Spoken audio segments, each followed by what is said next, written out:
Hello everyone, welcome back to my channel. So this is Aditi Neel Verma. तो आज के इस वीडियो में हम लोग क्लास 12th का मैथ्स का इम्पॉर्टेंट चैप्टर डिटर्मिनेंट का बहुत सा इम्पॉर्टेंट क्वेश्चन देखने वाले हैं। तो इस टाइप के जितने भी क्वेश्चंस होते हैं वो आपके एग्जाम में आने के चांसेस ज़्यादा रहते हैं, तो इस वजह से इस वीडियो को ज़रूर देखें। तो इस वीडियो में क्या है, आपको डिटर्मिनेंट की वैल्यू निकालनी है जो कि 3x3 ऑर्डर में आपको दिया गया है। तो इसको कैसे निकालते हैं वो हम देखते हैं। ये आपको पता होगा, अगर नहीं पता है तो आप जान लीजिए कि डिटर्मिनेंट केवल 2x2 ऑर्डर का ही निकलता है। वो कैसे निकलता है मैंने आपको प्रीवियस वीडियो में बताया है, लेकिन अगर 3x3 ऑर्डर का आपको निकालना है तो कैसे निकालें, तो अगर आपको ये नहीं आता है तो इस वीडियो में आप सीख जाएंगे।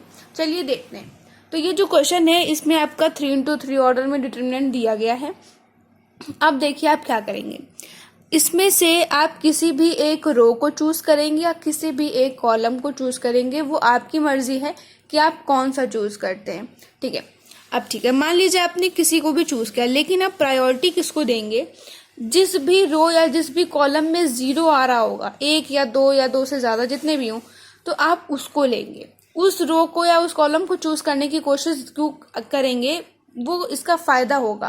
वो फायदा क्या होगा वो आपको आगे पता चल जाएगा। तो आपको यहाँ पे दिख रहा होगा कि ये जो 0 है, इस पूरे डिटरमिनेंट में एक ही 0 है, तो ये 0 जो है या तो फिर रो 1 में पड़ रहा है या तो कॉलम 2 में पड़ रहा है। तो आप या तो कॉलम ले लीजिए या तो रो ले लीजिए। मान लेते हैं कि सिंपल सा समझने के लिए मैं इस रो को चूज कर लेती हूँ। ठीक है, एक रो हमारी, पहला स्टेप हमारा हो गया रो को चूज करना। ठीक है, चूज कर लिया। अब हम क्या करते हैं, आगे देखते हैं। अब ये कौन सी वैल्यू होती है? A11, ये होता है A12, ठीक है, और ये होता है A13। ऐसे ही ये सारे भी होते हैं। ठीक है, आप जिस कॉलम या जिस रो को सेलेक्ट करेंगे उसकी ऐसे ही नंबरिंग आप अपने मन में देख लीजिएगा अच्छे से। ठीक है, अब आप क्या करेंगे, अब आपने जिस भी रो या कॉलम को सेलेक्ट किया है उसके पहले एलिमेंट को आप लेंगे। जैसे कि यहाँ पे ये 4 है, मैंने लिया है। ठीक है, 4 की नंबरिंग को देखेंगे, जैसे कि यहाँ पे A11। ठीक है, A11 हमने यहाँ पे लिख दिया। ठीक है, A11, ठीक है, A11 यहाँ पे लिख दिया। अब इसके साथ में -1 हम लिखेंगे। -1 लिखा। -1 के साथ हम लिखते क्या है ये आपको पता होना चाहिए। -1 के साथ लिखते हैं जो A11 लिखा है, इसमें 1 कर देते हैं, प्लस में 1 कर देते हैं। मतलब दोनों जो IG यहाँ पे लिखे होते हैं इन दोनों को प्लस कर देते हैं। ठीक है, अब उसके बाद हम क्या करेंगे, एक मैट्रिक्स लिखेंगे 2x, वो भी 2 ऑर्डर की। वो कैसे? आप जिस एलिमेंट को सेलेक्ट करते हैं उस एलिमेंट की रो और कॉलम को छुपा दीजिए। मतलब ये 4 को किया, इसकी रो ये है और इसका 4 का कॉलम ये है। मतलब 4 जिस रो और जिस कॉलम में आता है उसको आप छुपा दीजिए। तो आप अगर इसको छुपा देंगे और अगर आप इसको छुपा देंगे तो आपको देखेंगे ये जो मैट्रिक्स है इतनी सी, ये आपको मिल जाएगी, है ना। तो यही सी नंबर को आप उठा के यहाँ पे लिख लीजिए, 5 -6 -2 और 8। ठीक है, ये आप इक्वेशन 1 मान लीजिए। यही काम आपको सेम चीज अब आपको जो आपने रो सेलेक्ट की थी दूसरे एलिमेंट को उठा के करना है। ठीक है, चलिए देखते हैं। अब मान लीजिए मैंने क्या कहा था, आपको सबसे पहले ये चीज लिखनी है। तो इसमें ये चीज क्या है, 0 है। ठीक है, A1 2 लिखना है। ठीक है, अब -1 सब केसेस में लिखने हैं।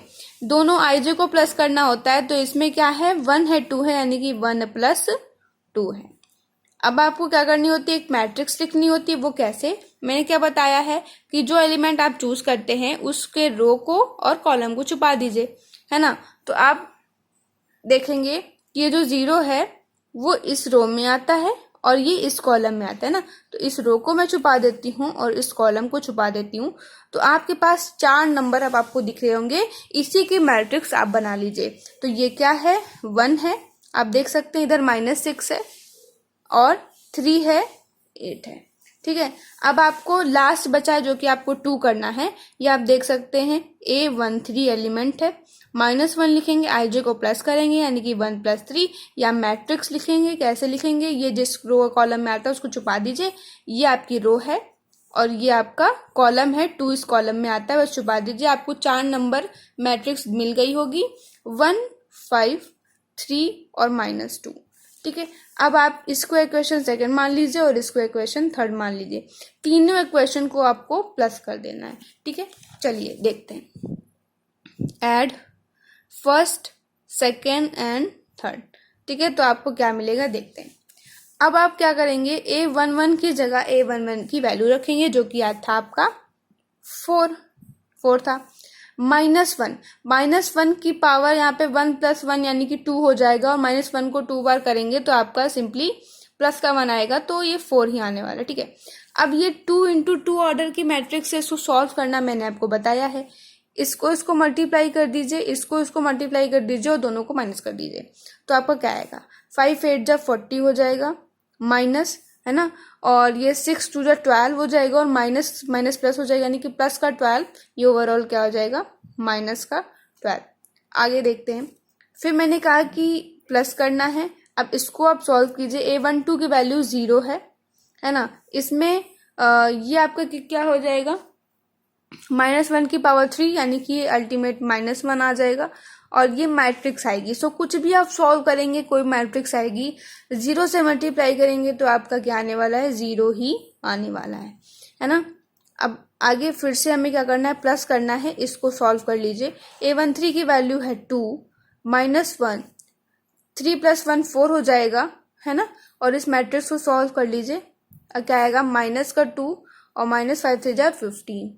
अब इसको सॉल्व कर लीजिए आप, 40 में से 12 आपका जाएगा, ये आपका हो जाएगा 4 × 28, ये आपका पूरा 0 हो जाएगा, और इसको सॉल्व करेंगे तो पावर में 4 है तो ये प्लस का 2 आ जाएगा, है ना, प्लस का 2 आ जाएगा, और ये आपको इसको सॉल्व करेंगे तो आ जाएगा 17 प्लस का और 6, इसको पहले मैं लिख लेती हूँ, प्लस का 17 हो जाएगा। ठीक, अब इसको मल्टीप्लाई कर दीजिए, 4 8 जा 32 का 3, 4 2 जा 8, ये हो जाएगा, और प्लस माइनस का ये आपका हो जाएगा 34। अब इसको आप माइनस कर दीजिए तो ये आपका हो जाएगा, 12 में से 4 गया, ये आपका 8 हो जाएगा, और ये आपका 78 इसका ये आपका आंसर हो जाएगा, फाइनल आंसर।